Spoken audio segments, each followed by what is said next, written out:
औज़ुबिल्लाहिमिनश्शैतानिर्रजीम बिस्मिल्लाहिर्रहमानिर्रहीम। Dear students, आज हमारा 45th लेक्चर्स है और मैं ये चाह रहा हूँ कि आपको की पॉइंट्स बताऊँ टेंसेस के मुतालिक। आप लोगों ने प्रेजेंट इंडेफिनिट पूरा पढ़ा और मैंने प्रेजेंट इंडेफिनिट जब स्टार्ट किया था उससे एक लेक्चर पहले जो है आपको बताया था कि हर टेंस में यानी प्रेजेंट में, पास्ट में और फ्यूचर में फोर ब्रांचेस होंगी, तो टोटल 12 टेंसेस आपके बनेंगे। जब आपने present indefinite, present continuous, present perfect और प्रेजेंट परफेक्ट कंटिन्यूस टेंस, ये 4 टेंसेस आपने कर लिए प्रेजेंट के, यानी 4 ब्रांचेस पूरी आपने सीख ली अब तक। तो उसमें आपने शायद कुछ चीज़ें नोट की हों। मैं ये चाह रहा हूँ अगर आपने वो नोट की हैं तो बहुत बेहतर है, और अगर आपने नहीं की तो मैं आपकी तवज्जो जो है वो चाहूँगा कि इस तरफ ले जाऊँ जो की पॉइंट्स हैं टेंसेस से मुतल्लिक, ताकि आपको पास्ट के 4 ब्रांचेस और फ्यूचर की 4 ब्रांचेस, चारों ब्रांचेस जो हैं, मतलब 8 ब्रांचेस हमारी बाकी हैं अभी, उनको समझने में ताकि आपको आसानी मिले। तो चलिए मैं आपको लिए चलता हूँ उस तरफ जो आज का हमारा टॉपिक है। लेकिन उसको शुरू करने से पहले एक और चीज़ जो मैं क्लियर करना चाहूँगा वो ये है कि आपने तीनों के इंडेफिनेट्स यानी प्रेजेंट इंडेफिनिट, पास्ट इंडेफिनिट और फ्यूचर इंडेफिनिट, इनको आपने अभी भूल जाना है। क्यों भूल जाना है? क्योंकि तीनों में अलग अलग फॉर्म्स ऑफ वर्ब लगती हैं। प्रेजेंट में फर्स्ट लगती है, पास्ट में सेकंड लगती है और फ्यूचर में जो है वो फर्स्ट लगती है, लेकिन उसमें हेल्पिंग वर्ब चूंकि चेंज हो जाता है। जबकि प्रेजेंट कंटिन्यूस, पास्ट कंटिन्यूस और जितने कंटिन्यूस हैं, जितने परफेक्ट हैं और जितने परफेक्ट कंटिन्यूस हैं, उनमें कुछ चीज़ें कॉमन हैं। वो क्या कॉमन है? तो चलिए उनकी तरफ हम चलते हैं कि कॉमन क्या है। सबसे पहले मैं लिख दूंगा कॉमन। वो क्या है? आपका कंटिन्यूस, यानी कंटिन्यूस आपका जो है वो प्रेजेंट भी है, पास्ट कंटिन्यूस भी है और फ्यूचर कंटिन्यूस भी है। यानी जितने भी कंटिन्यूस होंगे आपने ये जहन में रखना है कि आपके कंटिन्यूस कितने होंगे? 1, 2 एंड 3। कौन सा होगा? Present, past and future.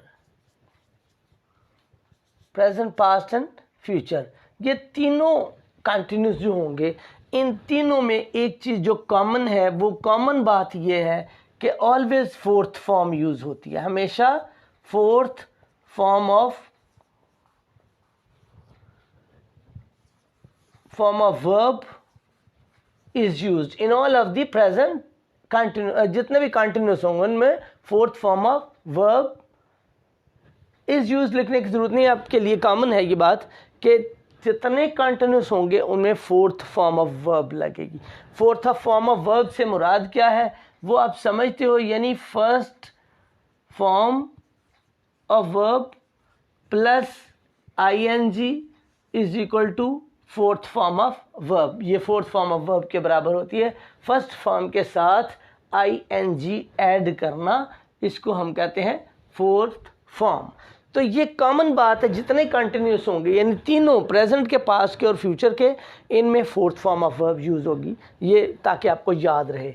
इसी तरह ही आपके जो परफेक्ट्स होंगे, परफेक्ट के अंदर वो फिर तीनों होंगे, परफेक्ट भी 3 होंगे। कौन कौन से जनाब? वही फिर लिख देता हूं आपकी याद दहानी के लिए। प्रेजेंट, पास्ट एंड फ्यूचर, ये भी परफेक्ट भी 3 होंगे। ओके, तो तीनों में जो कॉमन बात है वो कॉमन बात ये है कि हमेशा third form of verb use होगी। थर्ड फॉर्म ऑफ वर्ब ये यूज आपकी होगी परफेक्ट्स के अंदर। और आपका जो परफेक्ट कंटिन्यूस होगा,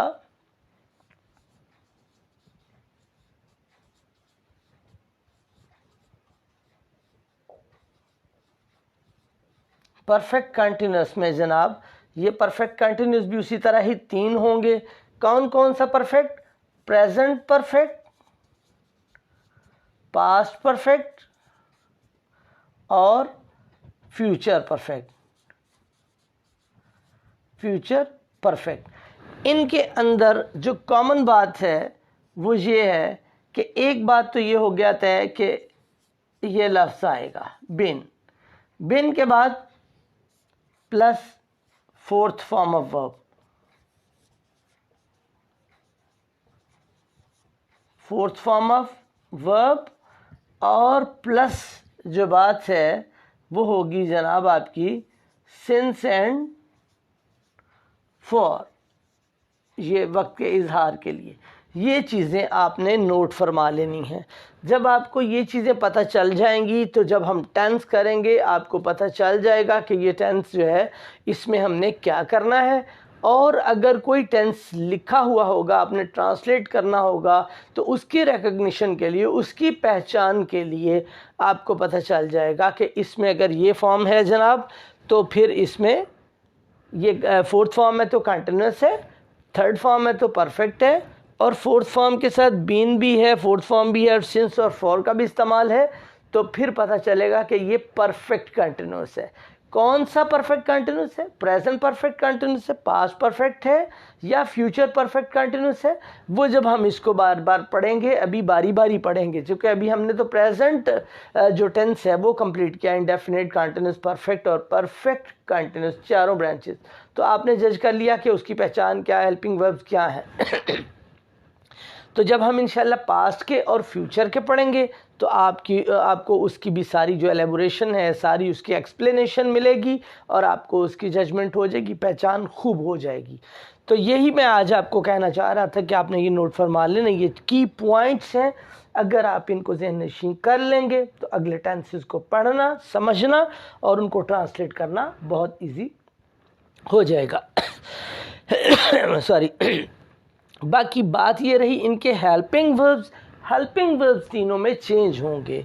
इसके हेल्पिंग वर्ब्स जो होंगे कंटिन्यूस के वो अलग होंगे। ये बात नोटेबल होगी when we will read all of these, when we will learn all of these tenses. जब अलग अलग हम इंडिविजुअली इनको पढ़ेंगे तो जो नोटेबल बात होगी वो ये होगी कि हेल्पिंग वर्ब जो आपकी फोर्थ फॉर्म से पहले लगेंगे वो अलग अलग होंगे। ओके, चलिए फर्ज कर लीजिए, चलिए मैं इसको डिटेल के साथ अगर बता दूं, मैं अगर आपसे कहूं कि हेल्पिंग वर्ब्स, मैं यहाँ पर लिख देता हूं हेल्पिंग वर्ब्स, और यहाँ मैं लिखूं प्रेजेंट अगर,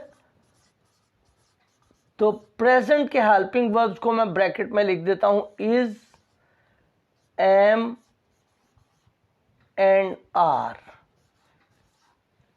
ये होंगे आपके प्रेजेंट कंटिन्यूस के, और इसके बाद फोर्थ फॉर्म और सो ऑन, राइट। अब इसके बाद अगर मैं पास्ट की बात करूं जनाब, कौन सा पास्ट? डेफिनेटली यहाँ पर मैं लाइन लगाकर इसको अलग कर देता हूँ ताकि आपको एक बात क्लियर हो जाए कि हम बात किससे मुताल्लिक कर रहे हैं, क्योंकि तीन हमने हिस्से बनाए हैं यहाँ पर जनाब, अलग अलग हो जाएंगे।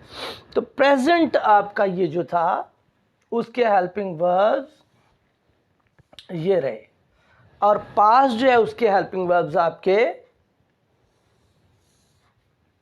ये रहे। वो कौन से हैं जनाब? was and were। ओके, और आपके फ्यूचर कंटिन्यूस के, फ्यूचर कंटिन्यूस के आपके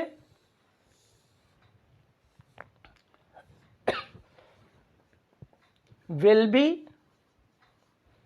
एंड शैल बी। थोड़ी स्पेस कम है, मैं इसको या तो छोटा कर दूं लिखने में फॉन्ट साइज ताकि आपके कवरेज में आ जाए, तो मैं इसका फॉन्ट साइज छोटा कर देता हूं ताकि आपको समझ आ जाए। विल बी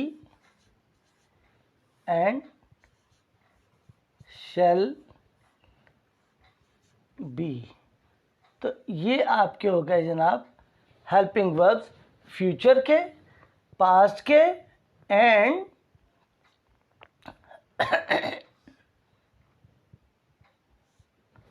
प्रेजेंट के, right.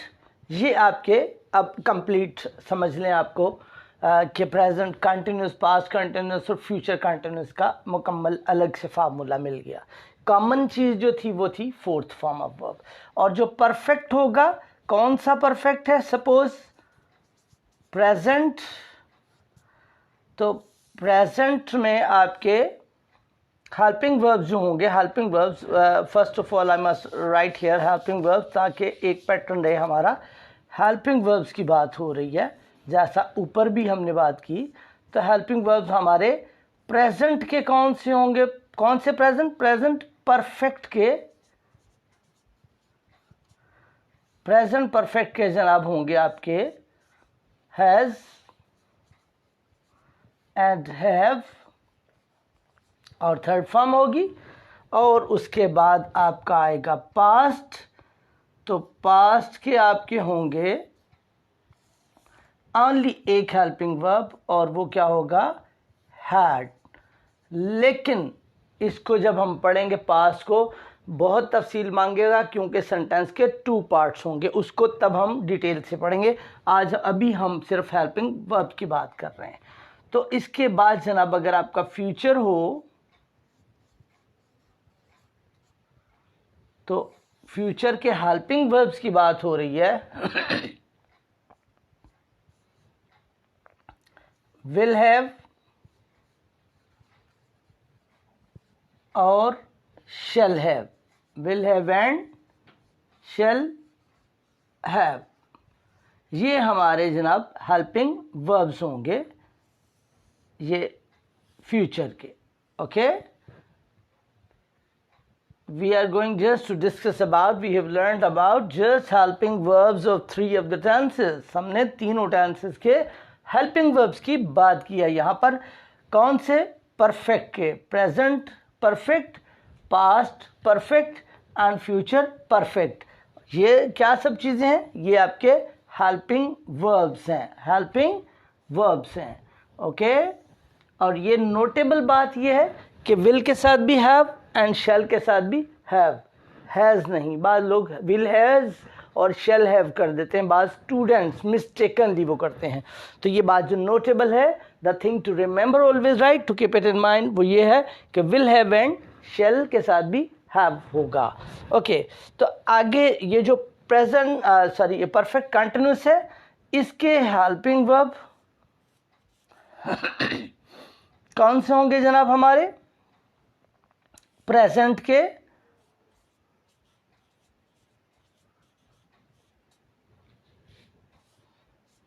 Helping verbs has been,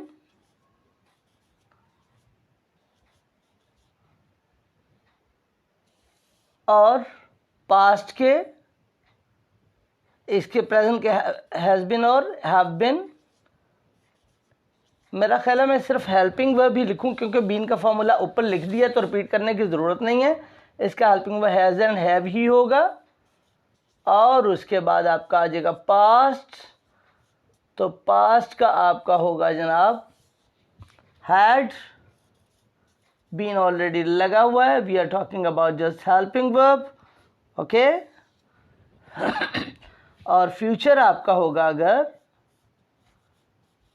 तो फ्यूचर का हेल्पिंग वर्ब आपका होगा जनाब वही will have and shall have, will have and shall have, ये आपके हेल्पिंग वर्ब होंगे। बीन ऑलरेडी लगा हुआ है ऊपर इसके फार्मूले के अंदर। ये हेल्पिंग वर्ब्स अलग अलग होंगे। फॉर्म जो कॉमन थिंग्स हैं, जो कॉमन बातें हैं, वो ये वाली कॉमन थिंग्स हैं आपकी, ये जो 3 है, और इसी तरह ही ये कॉमन बातें हैं, इनकी कॉमन बातें, और हेल्पिंग वर्ब्स अलग अलग कर दिए। ये आपका एक समझ लीजिए ट्री बन गया। ओके, मैं उम्मीद करता हूँ आज का लेक्चर आपको समझ आ गया होगा। समझ लें कि तमाम टेंसेस की ये समरी थी, लेकिन एक्सप्लेनेशन के साथ, जैसे हम प्रेजेंट पढ़ चुके हैं। इंशाल्लाह नेक्स्ट लेक्चर हमारे 46 में आपका पास्ट इंडेफिनिट होगा, उसको भी तवज्जो के साथ सुनिएगा। अगर आपको ये अच्छा लगा हो तो मैं आपको ये कहूँगा कि आप इसको लाइक करें, शेयर करें, सब्सक्राइब करें, and don't forget to press bell icon. Bell icon को प्रेस करना मत भूलिए, ताकि हर नया आने वाला लेक्चर आपको नोटिफिकेशन उसका मिलता रहे और आपके इल्म में आए कि नया लेक्चर आ चुका है। सी यू इन नेक्स्ट लेक्चर। अल्लाह हाफिज़।